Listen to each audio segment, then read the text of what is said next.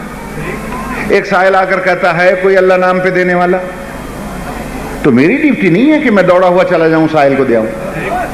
بھائی جس کا گھر ہے وہ دے. نہیں سمجھ میں آئی بات؟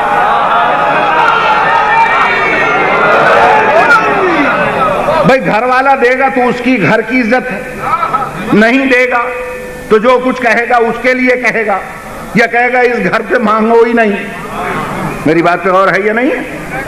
میری ڈیوٹی نہیں ہے کہ میں چلا جاؤں.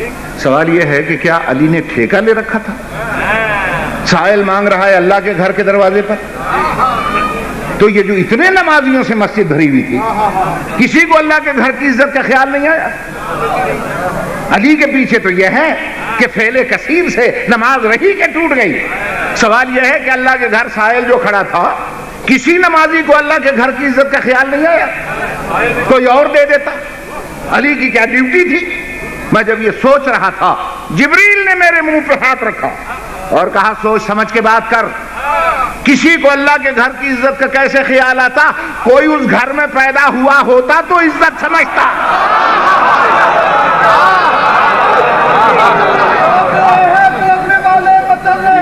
چلنے والے خدا سے چلتے ہیں، چل رہے ہیں وہ بغض حیدر میں چلنے والے. عجیب سلسلہ ہے لکھا کر، عجیب ہم نے روش یہ دیکھی، علی کے آگے ہی بھوگتے ہیں، علی کے ٹکڑوں سے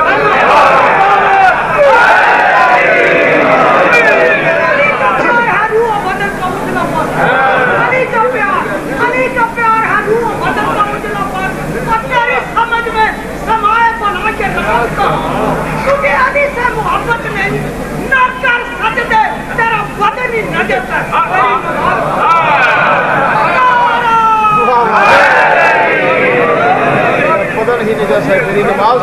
اب اس راز پہ جو آپ نے ان سے شعر سنا، ایک علامہ اقبال کا بھی سن لیں.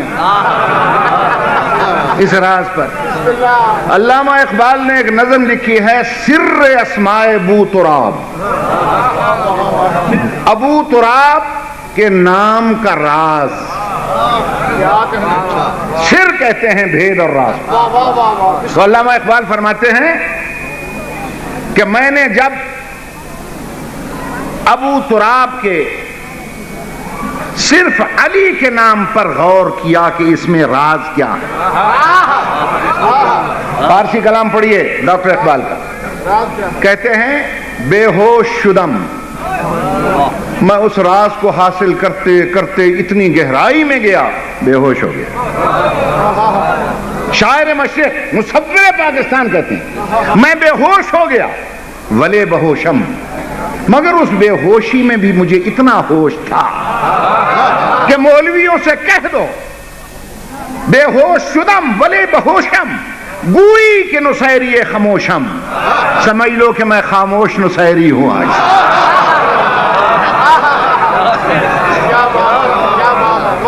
توجہ ہے میرے محترم سامعین؟ بھائی سوال یہ پیدا ہوتا ہے کہ فعل کثیر میں کیا کہیں گے مولوی صاحبان اس نماز کے بارے میں؟ میرے مولا علی کے القاب میں ایک اہم لقب ہے المصلی مع النبی الی القبلتین. نبی کے ساتھ دو قبلوں کی طرف رخ کر کے نماز پڑھنے والا. میری بات پہ غور کیجئے گا. ختم کیا بیان میں نے، اب نہ پڑھنا روائیے ورنہ شام تک بٹھائے رکھوں. توجہ چاہتا ہوں. المصلی مع النبی الی القبلتین، نبی کے ساتھ دو قبلوں کی طرف نماز پڑھنے والا. بھائی قبلہ اول بیت المقدس، جیسے عرف عام میں غلط العام لفظ ہے بیت المقدس. بیت المقدس نہیں، بیت المقدس مسجد کے وزن پہ ہے. مدینے میں جو کھڑا ہوتا ہے، یہاں کتنے حضرات بیٹھے ہوں گے کئی دفعہ مدینے گئے ہیں، مدینے میں کھڑے ہو کر آپ دیکھیں تو شمال اور جنوب کا فرق ہے موجودہ قبلے میں اور بیت المقدس میں. قبلہ اول میں شمال اور جنوب کا فرق. قبلہ اول کی طرف رخ ہے پیغمبر کا, پیچھے میرا مولا علی ہے, پیچھے رضوان اللہ علیہم کھڑے ہیں, جماعت ہو رہی ہے. اور جیسے ہی پیغمبر رکوع میں گئے ادھر سے جبریل آیا, نہ تکبیر کے وقت آیا نہ قیام کے وقت آیا. جیسے ہی رکوع میں گئے سرکار, جبریل آیا اور قرآن کی آیت کی تلاوت شروع کر دی. قد نرى تقلب وجهك في السماء, اللہ فرما رہا ہے میں تیرا چہرہ بار بار آسمان کی طرف اٹھتا ہوا دیکھ رہا ہوں, آسمان کی طرف اٹھتا ہوا دیکھ رہا ہوں, اور میں سمجھتا ہوں کہ تو اپنا رخ موڑنا چاہتا ہے کعبے کی طرف, قبلہ ثانی کی طرف. اسی عالم میں ارشاد ہو رہا ہے فول وجهك شطر المسجد الحرام. اللہ کہتا ہے میں حکم دیتا ہوں اپنا رخ مسجد حرام کی طرف موڑ دے. پیغمبر یوں پڑھ رہے ہیں, یوں رکوع میں ہے, جبریل آ کر کہہ رہا ہے ادھر ہے قبلہ اول, ادھر ہے موجودہ کعبہ, اور حکم ہے رخ موڑ دے. پیغمبر نے رکوع کے عالم میں مڑنا شروع کیا.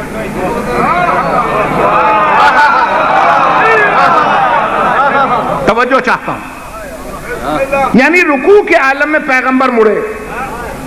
بڑے غور سے سنیے گا, فنیشنگ ٹچ ہے, اسی پر ختم کروں گا بیان. فعل کثیر صرف ہاتھ ہلانا ہے یا یہ فعل کثیر ہے؟ توجہ. اچھا اللہ بھی عجیب ہے, سمجھ میں تو آتا نہیں. اس کو جب بھی چھیڑ چھاڑ سوچتی ہے تو رکوع میں, رکوع سے پہلے کہہ کے, مگر نہیں, رکوع کے عالم میں پیغمبر مڑ گئے. توجہ چاہتا ہوں. اور تاریخ کے صفحات میں یہ فقرے درج ہیں, پیغمبر کے ساتھ کوئی نہ مڑا سوائے علی کے.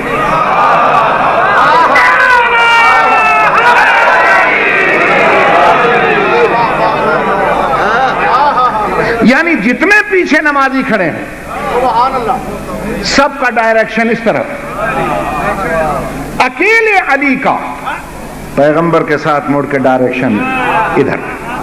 توجہ چاہتا. پوچھا گیا آپ نہیں مڑے؟ اکثریت نے کہا ہم سمجھے رسول بھول گئے. توجہ چاہتا, ہم یہ سمجھے کہ آئی رسول بھول گئے. اور مولا علی سے پوچھا آپ کیوں مڑ گئے؟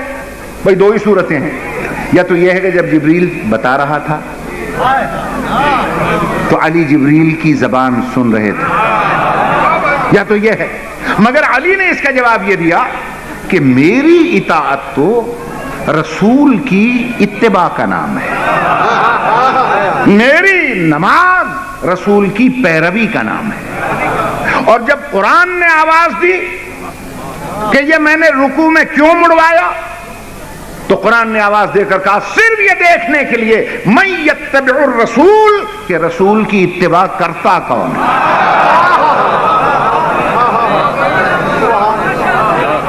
رسول کی اتباع کرتا کون ہے. اس کا مطلب ہے, نتیجہ آپ نکالیں. انہوں نے چونکہ لفظ وکیل آل محمد کہہ دیا, اس لیے میں ایک وکیلانہ بات بھی کرتا چلوں. توجہ چاہتا ہوں. اب آپ خود یہ سوچئے کہ کوئی نہ مڑا سوائے علی کے, جماعت کا رخ ایک طرف, علی کا رخ ادھر جدھر پیغمبر کا. نتیجہ خود نکال لیجئے. اگر جماعت کے ساتھ رہو گے تو ضروری نہیں ہے کہ نبی کے ساتھ رہو.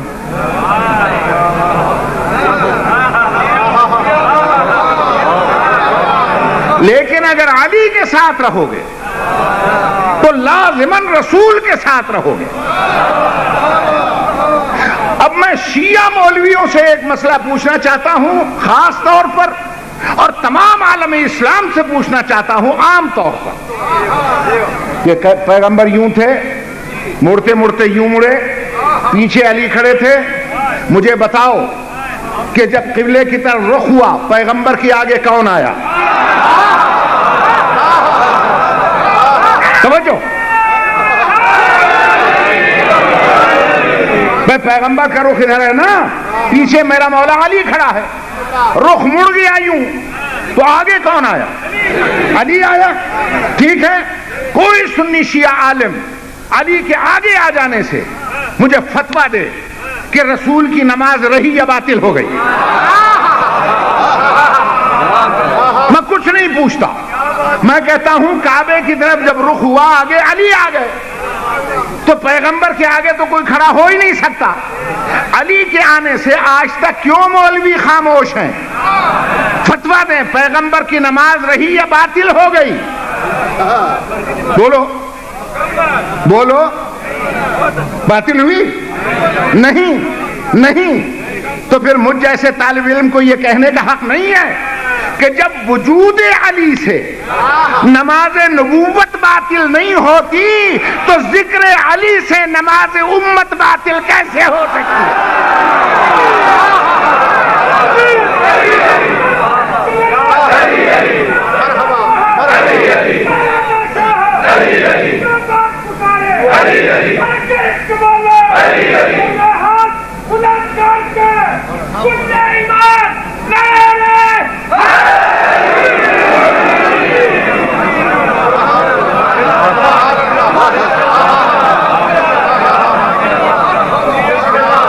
گھبرائے تو نہیں بیٹھے؟ بس بڑا وقت لے لیا میں نے آپ کا۔ عزیزان محترم، بزرگان گرامی، اللہ آپ کو سلامت رکھے، اللہ آپ کو خوش رکھے۔ ارے میں کہتا ہوں مولا علی کی ذات تو بہت بلند ذات ہے۔ پیغمبر نے کیا کہا؟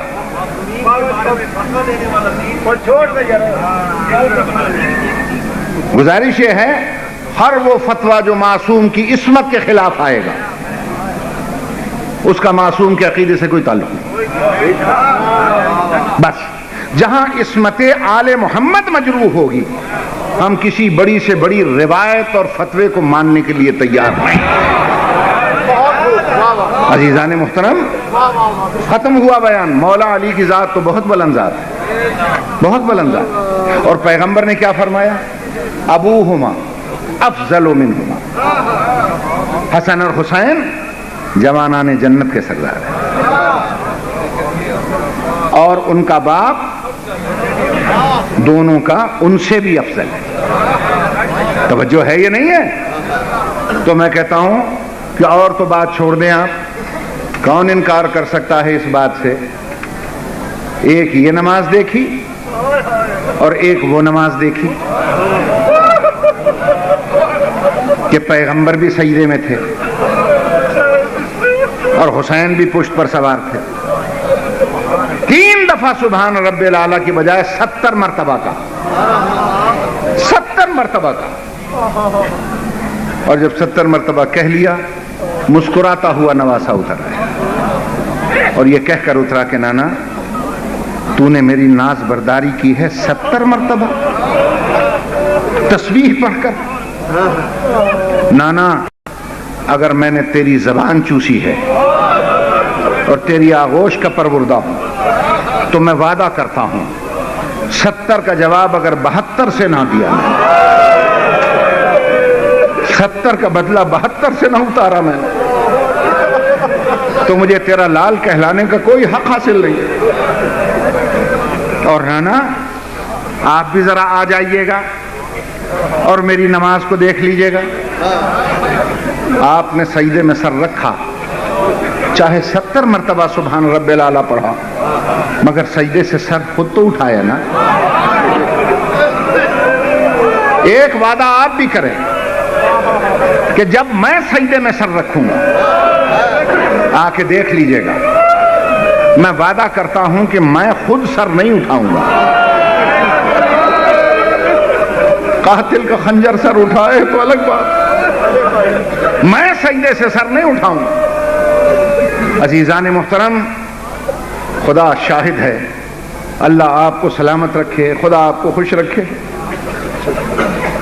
حسین ابن علی کا سجدہ لاجواب سجدہ، حتیٰ کہ شعراء کو کہنا پڑا اسلام کے دامن میں بس دو ہی تو چیزیں، ایک ضرب ید اللہ ہی، ایک سجدہ شبیر۔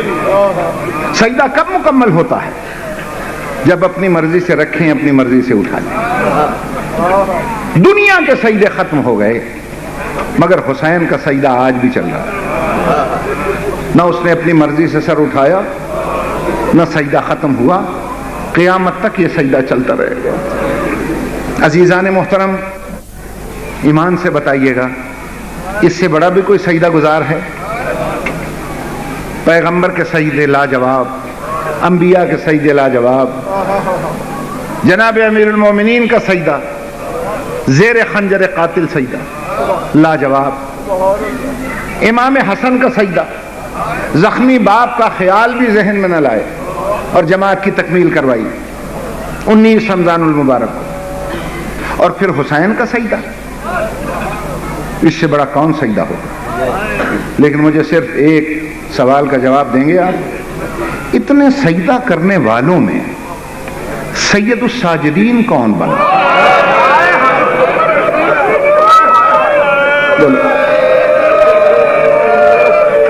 اتنی عبادتیں کرنے والوں میں زین العابدین کون بنا؟ خدا کی قسم، شام غریبہ جو اس نے سجدے میں سر رکھا، ساری رات ایک سجدے میں گزر گئی، ساری رات ایک سجدے میں گزر گئی۔ حالانکہ 3 وقت انسان پر ایسے آتے ہیں جب انسان کو کچھ یاد نہیں رہتا۔ ایک جب زبردست زلزلہ آ جائے، بلڈنگیں گرنے لگیں، جان کی فکر ہوتی ہے، کچھ یاد نہیں رہتا۔ دوسرا جب زبردست طوفان آ جائے، ریت اور مٹی آنکھوں میں پڑنے لگیں، کچھ یاد نہیں رہتا۔ تیسرا وہ وقت جب خدا نہ خواستہ چاروں طرف آگ میں گھر جائے، انسان کو کچھ یاد نہیں رہتا۔ بھائیو دوستو، بہت مصائب ہو چکے، صرف شریک عبادت ہونے کے لیے ایک جملہ کہتا ہوں، خدا کی قسم میرے اس بیمار امام پر شام غریباں تینوں چیزیں اکٹھی ہو گئی۔ زلزلے پہ زلزلے آ رہے تھے، طوفان پہ طوفان چل رہا تھا، چاروں طرف آگ میں گھرا ہوا تھا۔ میری شہزادی کہتی ہے جب میں شعلوں سے گزر کر بیمار بیٹے کو اٹھانے گئی تو میں نے دیکھا چاروں طرف آگ تھی، بیچ میں بیمار تھا، سجدے میں سر تھا، آسمان سے آواز آ رہی تھی سجدے سے سر اٹھا لے۔ میں اللہ گواہی دیتا ہوں تو زین العابدین ہے، تو سید الساجدین ہے۔ اور عزیزو، امام حسین کا سجدہ ہے، خنجر کے نیچے ہے، مگر ہاتھ تو خالی ہیں۔ اور جب بیمار نے سجدے کیے، ہاتھوں میں ہتکڑیاں، پاؤں میں بیڑیاں، گلے میں توق، اور پھر ایک جگہ سجدہ نہیں، کبھی بازار میں سجدہ، کبھی دربار میں سجدہ، کبھی وادی پرخار میں سجدہ۔ اور حالت کیا ہے؟ سجدے میں سر جاتا ہے، کوئی زنجیر کھینچتا ہے، کوئی توق ہلاتا ہے، کوئی بیڑیاں کھینچتا ہے۔ آسمان کو رخ کرتے ہیں، پروردگارا تیرے قبلے کی طرف رخ کر کے سجدہ بھی نہیں کرنے دیتے۔ آسمان سے آواز آتی ہے زین العابدین فکر نہ کر، آج جدھر تیرا سر مڑتا جائے گا میرا کعبہ مڑتا چلا جائے گا، بے فکر ہو کر سجدہ کر۔ یہ ہے امام زین العابدین کا سجدہ۔ اور آخری جملہ عرض کر کے میں اجازت لیتا ہوں، یہی میرا بیمار امام فرماتا ہے میرے سجدے تو کچھ بھی نہیں ہے۔ جو سید الساجدین اور زین العابدین، وہ فرماتا ہے میرے سجدے تو کچھ بھی نہیں ہے اس سجدے کے مقابلے میں جو میری پھوپھی نے کی۔ سنو گے؟ سنو گے؟ فرماتے ہیں ما ترکت امتی نافلۃ اللیل ولو کانت علی قطب الجمل، کربلا سے شام تک اونٹ کی ننگی پیٹھ پر نماز تہجد کا بھی سجدہ قضا نہ ہوا۔ اور حوصلے سے سن سکو تو ایک جملہ اور سن لو۔ بیمار نے کہا کہ میرے سجدے ہیں ہتکڑیوں میں ہیں، مگر ہتکڑیاں ڈھیلی ہیں، توق میں ہیں مگر زنجیریں ڈھیلی ہیں۔ اور جو سجدہ میری پھوپھی نے کیا کربلا سے شام تک اونٹ کی ننگی پیٹھ پہ سجدہ، اور میرا 12واں امام فرماتا ہے کیسے سجدہ ہے؟ میرا سلام ہو اپنی اس دادی پر جس کا سر سجدے میں تھا، ہاتھ گردن سے بنے ہوئے،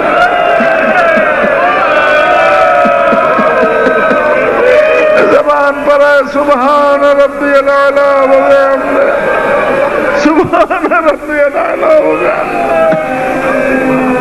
اللہ آپ کی عبادت کو قبول کرے، خدا آپ کو سجدہ گزاروں میں شمار کرے۔